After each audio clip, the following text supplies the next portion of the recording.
Fireworks, hot dogs, and honks. 7 Eyewitness News reporter Paula Suro looks at the unique way some local veterans are showing off their patriotic pride. Yeah, thank you.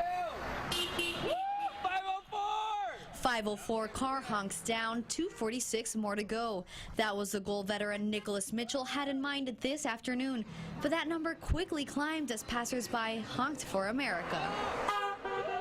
This is Mitchell's way of celebrating our nation. We're super patriotic. I love my country, and I wanted to bring smiles to everybody's face. As a Marine, Mitchell was stationed in Hawaii for several years and had the opportunity to travel to many countries.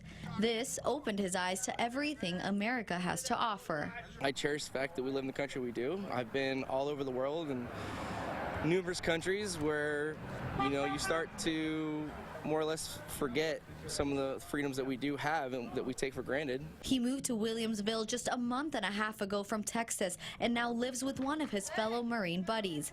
They thought having the community come together a honk at a time was a perfect celebration. And it really was a celebration. Despite one noise complaint, neighbors and drivers have been very encouraging. Patriotism isn't something that, you have to have a big parade down Main Street. It's something that you live every day, and these kids do. And it's only fitting that we honor them. They also think it is important to recognize everything these veterans have sacrificed for the Stars and Stripes. 45 years ago, people weren't all that fond of the military. Today we spend a lot more time honoring these kids. They go into harm's way for us. They don't ask for an awful lot.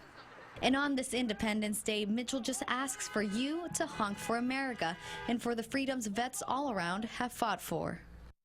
And Hannah, I spoke to Mitchell and his friend Craig just about 30 to 40 minutes ago. Not only have they exceeded their expectations of 750 honks, they made it past 1,000. They started this morning around 10:30 a.m. and they're already at 1,150 honks.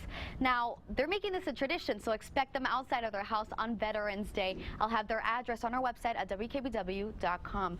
And live in the newsroom, Paula Suro, 7 Eyewitness News. Very fun. Thanks, Paula.